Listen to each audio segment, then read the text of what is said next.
Welcome to All Things Possible TV. I'm excited to have you here with me. Thrilled that you are taking the time to watch this episode and to be a part of the All Things Possible community. Our episode this week is, Are You Really Enough? I'm going to go over the top 3 action steps for you to be a good value steward of yourself, and the top 3 things that you can do to change how you feel when you feel like you're not enough. To actually see the value inside and then express it. To be able to own that and to be that. And I'm excited to be able to share this with you. Before we get started, I want to invite you to go to my website and get your free gift. I teach about the 7 traits. The 7 traits that will ultimately change your life. It will help you to create the thriving life that you want. To be able to accomplish the things that you want, have more productivity, have a better relationship with your spouse, with your kids, with your coworkers, and be able to have more abundance. I want you to have that free gift. So go to my website at allthingspossible.biz. That's www.allthingspossible.biz. Right here on the screen, you can see it. And I would love for you to go get that free gift, to get your 7 traits to create your thriving life.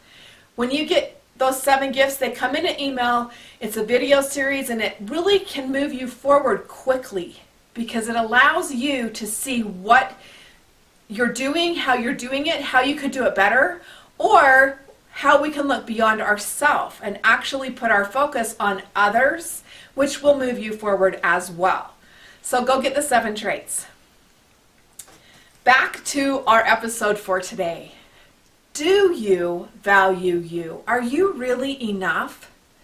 What I find, I go into a lot of seminars, speak at a lot of different events, and what I find when I go in and I start speaking with the group, I can ask the question of, are you enough?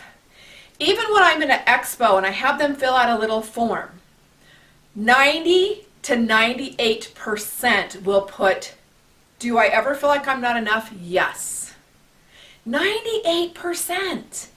Once in a while, if I'm in a personal development group that's in a group that's been working on this for a while, I'll get about 90% that still say they're not enough.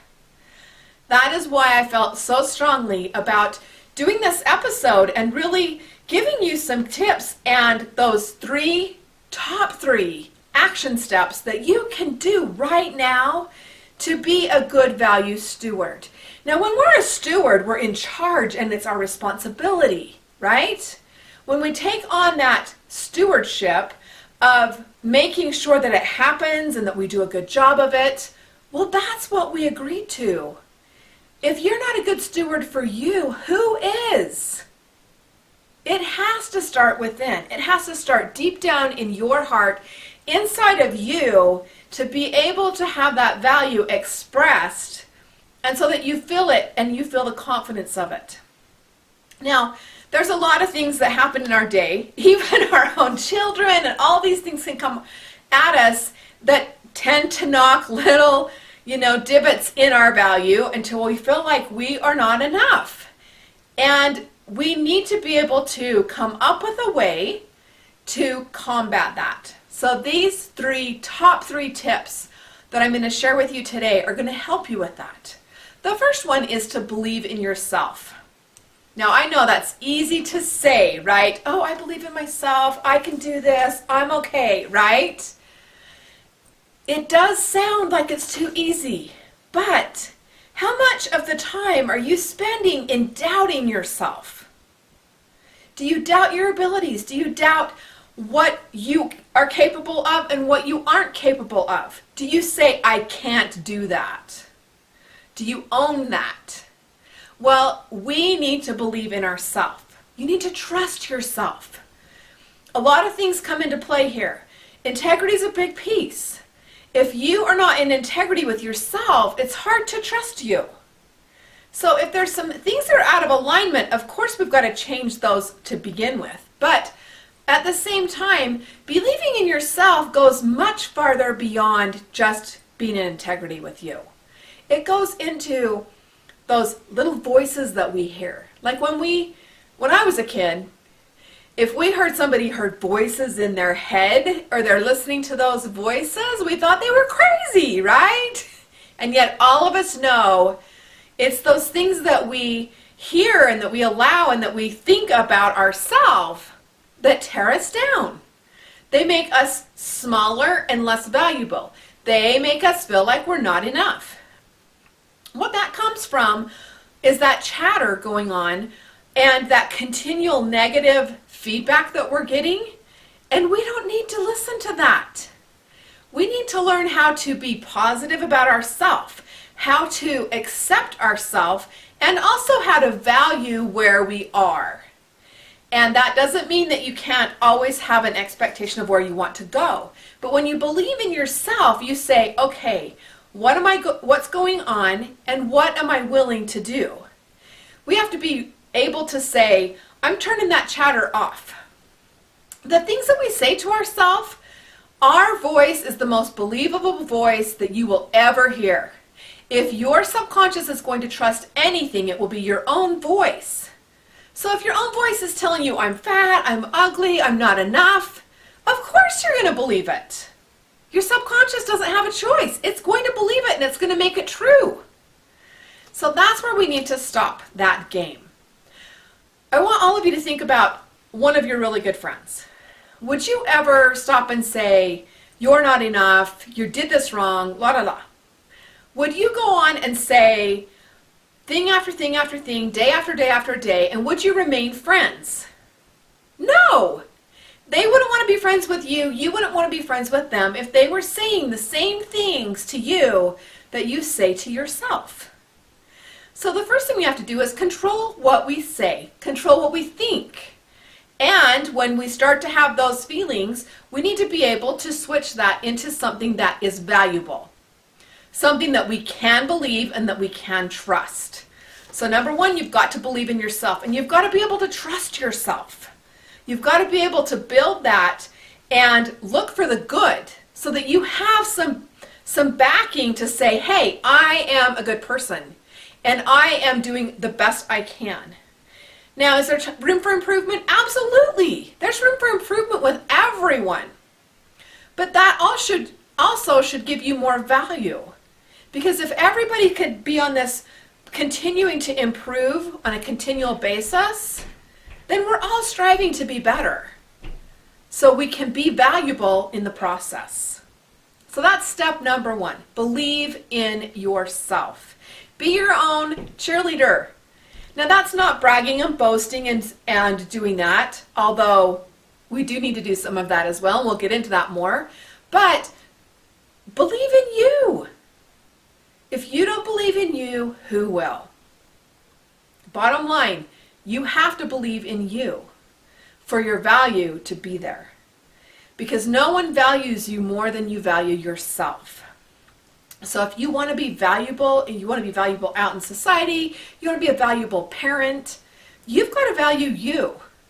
Your kids won't value you any more than you do. Your coworkers won't value you as a manager any more than you value you. So you've got to believe in yourself. You've got to create that value. You've got to be that steward.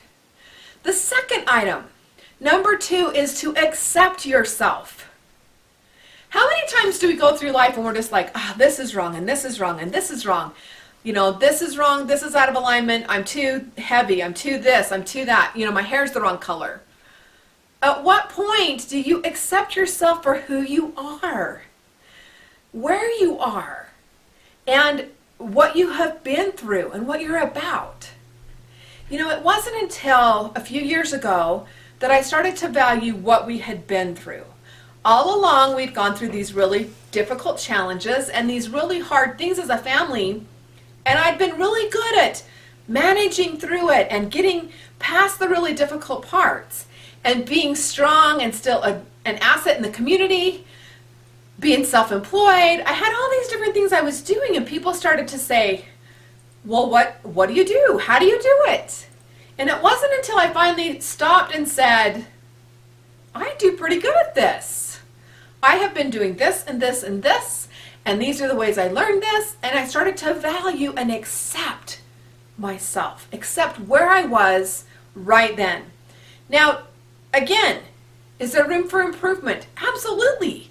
Right now, after a 2-year battle, almost 2 full years with some injury to my leg and my foot and some surgeries, I am nowhere near in the physical shape that I used to be in. Does that mean I'm not valuable? Absolutely not. Now, sometimes we can get in our stuff about it, but I am not in the best physical condition for my body right now, or even as good a condition as I was in. But I am on a continual challenge, a balance to do that right now. I get up every day, I work out every day, I'm on my way back, bringing my body back into full health. Was it a choice that I had? No. My body wore out, I had some issues, some surgeries, some stuff that had to be done. And so the more that I can just accept where I am and move forward, the more I can value me. The more I sit back and go, oh my gosh, I'm the heaviest I've ever been, and I have to be on stage, or I have to do a film, or people are going to see me, the worse it gets. When I can just love me and say, you know what, it's okay. And maybe because I am bigger or I am not as healthy, maybe some people will relate to that. I'm sure there's several of you that relate to me better right now because I have the imperfections and I'm still going on. I'm still doing what it takes to take it to the next level. I'm able to give you firsthand experience, and I do share my story. I tell you all kinds of things about me that some people are like, wow, you're really real, and I am. But I want you to be able to really see it and value it for where it is. When we accept ourselves completely, then we can be enough. And there's, again, room for improvement. There's always more area for us to strive to be better, to be healthier, to be more financially stable, to take our life to the next level. That's called goals. That's called dreams. That's called our vision of where we're headed. But we can be good with what is here and now. Accepting yourself is being kinder to yourself. I used to model. It was a lot of years ago. And when I modeled, I was extremely thin for 5'10", and I wore a really small size. For years, I told myself I was too big to be on stage. There was no way, because I was comparing to what that was. Well, what I want you to know is right now out there in the media, all these pictures are put up in magazines, movies, and all these things. They're photoshopped, they've perfected how they look. They've lengthened their neck, and they've cut their chin, and they've done this whole lengthening their body and thinning them out. And yet, we compare that to what we need to have be what we want. That's our expectation, right? And it's not even a reality. Let's talk about social media. So we go on social media, we jump on Facebook, and we see this person in Italy, and we see this person over, in Mexico, we see this person on a cruise, and we see this person with this photo shoot that they just did, and we see all these things, and yet we're sitting there comparing ourselves going, I am not good enough. I'm not enough. And yet we're seeing their highlight reel. We're seeing their best case scenario. Half of those pictures that you see on Facebook, okay, maybe not half, but it feels like about half of those pictures are photoshopped, cropped out, made to look better, and yet we're looking at their best case scenario, and we are struggling because we feel we don't compare. We don't measure up. And in reality, we weren't supposed to measure up to their best. We don't compare our worst with their best. I know when you have something going wrong, and there's a fine line here with social media, because sometimes we're like, we're at the hospital, we have lots of stuff going on. But what I mean is, when you're having a bad day and your kids are misbehaving, or you had stuff go on that you don't want to share, you don't share it. Yet we go and we look at everybody else's stuff of the grandiose thing they're doing, the out of the country service project, and their stuff they're doing, right? And we compare ourselves and say, oh, I can never do it, and I'm never doing all those good things. Well, that's not true, because they're doing the same thing on the other times that you're doing. What you need to do is accept yourself where you are. Start to gain value in what you have experienced, what you're going through, and how you're handling it, how you're moving to that next step, what you are doing in your life to create abundance, to create happiness and love. You need to be able to see what is possible and how to meet that new standard and love yourself on the journey. That is accepting you. Accept you right where you are, right now, and be okay with it. If you have young children, accept that you have small children. You're going to have lack of sleep. You're not going to get as much done. If you have teenagers, you're not going to get enough sleep. There's going to be times that you're up all night or that you're chasing kids and you're not sure you can handle it. There are going to be those times. There's even times now, I'm basically an empty nester and I have grown children. I worry as much for my grown kids as I ever did for my little kids. There's going to be times in your life where you have to just embrace where you are and move forward. When we were in the hospital with my son with cancer, the second time, and it was 3 brain tumors grew back in 5 months. So the same brain tumor grew back 3 times. We had brain tumor surgery over and over and over. And during that time, I really started to doubt that I was strong enough to handle it. Here I was, my child's facing death, and we're having a lot of issues, and I was just like, I don't know if I can do this. I've done it before, but I don't know that I can. And when I dug deep enough to go, do you know what? I handled it really well right here. And what got us through here was serving other people, taking our focus off of us and putting it on somewhere else. Who can we serve? How can we help? How can we make a difference in the world? That is when I began to be strong enough to feel like we were going to make it. And that no matter what happened in the outcome, no matter what it was, that I was going to be strong enough. That's accepting where I was right then at that time.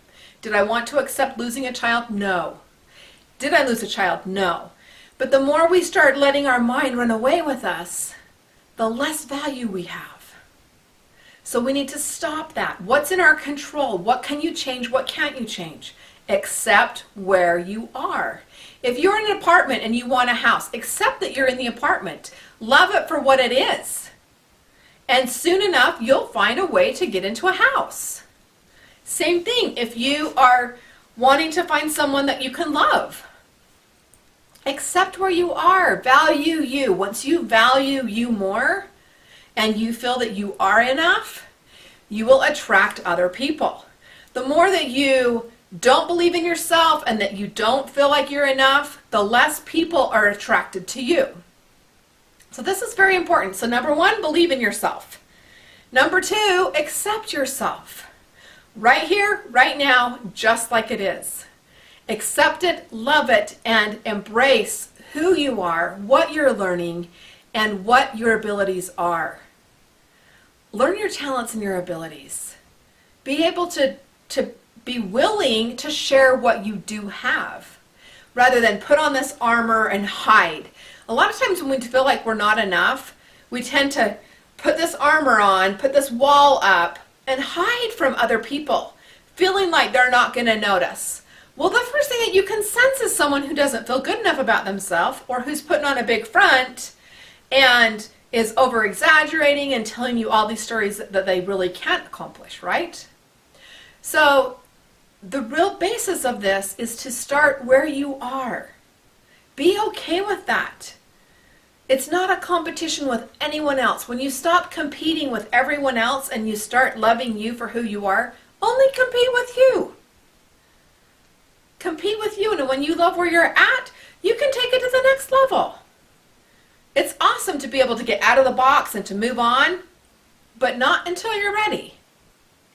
It's a lot better to love yourself, accept yourself where you are, and then move to the next step so that you're ready to take that on. You're open and available to be able to do what it takes.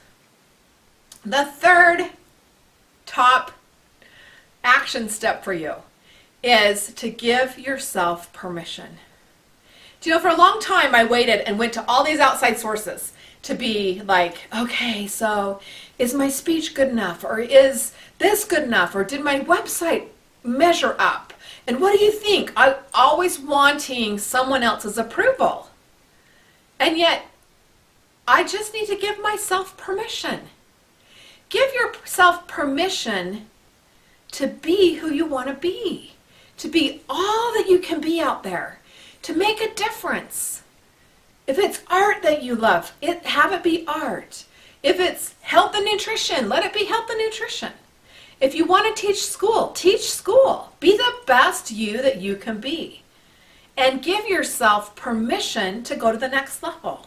Give yourself permission to act on those feelings that you have inside, to trust yourself enough to know what your next thing is. Give yourself permission to have that passion, to have that energy and that level of, this is what I'm really about.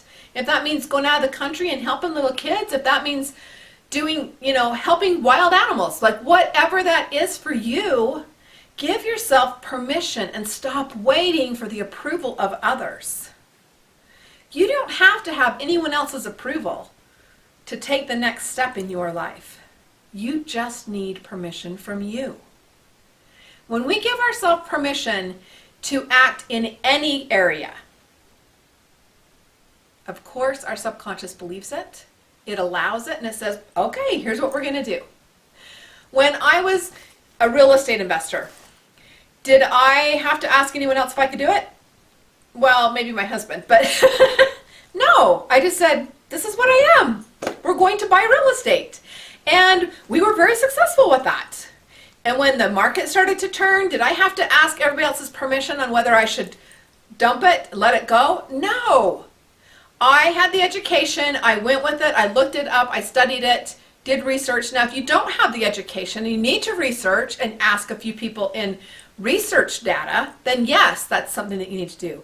But we knew at that point, because we had the education and we had done enough with real estate investing, we knew to let them go. Sell the things we didn't want to keep. And it was a great step. Now, I didn't have to have outside permission from everybody else. So why would I need permission to be a speaker? Why would I need everyone else's permission to be like, are you valuable? It starts within you. If it doesn't start in your heart, if it doesn't start inside of you, then you're still waiting for permission. Give yourself permission to be the best you possible. The only way that you can value you enough right now is for you to see the things that are working and make the improvements that you need to make on the things that aren't working. Being able to make a difference in your life will be so valuable when you start to value your talents, your abilities, the things that you've been through that have taught you great lessons. I am involved with National Speakers Association, and one of these last meetings that we went to, it was like, how many of you have written a book? And there were a lot of hands that were raised. And how many of you are going to write a book? Pretty much every hand went up. All of us have a story. All of us have where we've been and where we're headed. And if you aren't capturing your story, then you're not believing in yourself. You're not valuing you, and you're not giving yourself permission to take it to the next level. One of the things that I teach all the time is making a list of your achievements. Now, this comes into accepting yourself, because sometimes we don't think that we are enough and we don't accept where we are, and also for giving us permission to take it to the next level. Make a list of your accomplishments. Now, what this does for you is it gives you proof. So when you start to doubt yourself, when you start to feel that you're not as valuable as maybe that you really are, you can see proof. Are you a good mother? Did you ride a bike really well? Did you get awards in school? What are your qualities? What are your achievements? For a lot of people, just getting out of bed and doing a workout is an achievement. For others, getting a full night's sleep could be an achievement. Achievements don't have to be huge, but if they're not celebrated, they don't feel like an achievement. You don't feel like you've accomplished anything. And we need to go back to actually having that accomplishment mentality and feeling so that we do feel like we are enough. So make your list of accomplishments. I tell people to start with 50. When you have 50 accomplishments and you start reading through this sheet of accomplishments and you're like, really, I am valuable. I am enough. And I am good with what I have done. You will find that you will have more value in you. So I hope you've enjoyed this episode and the 3 top action steps that you can take to be a good value steward, to be a good steward of filling your own value and being enough. Again, those steps are believe in yourself, accept yourself, and give yourself permission. Those are the top three steps that I run into all the time when I'm mentoring clients and I'm working with people. I want you to be able to feel like you are enough, to value you for who you are, to take your life to the next level, improve upon those things that you would like to improve upon, but also value who you are right now, right today, and be able to make a difference. Again, I want to invite you to my website to get your 7 traits. It's www.allthingspossible.biz. That's allthingspossible.biz. And I also want to invite you to click on the Contact Us button on our website and get your free strategy session. I love doing strategy sessions and being able to spend a few minutes with you on the phone and make a difference, give you some ideas of where you could change your life immediately and have better results. I love that you're here with me on All Things Possible TV. Thanks for being in our community. Subscribe to us so you never miss an episode. We put an episode out every week. We love having you here and hope to see you next week here on All Things Possible TV. Bye-bye.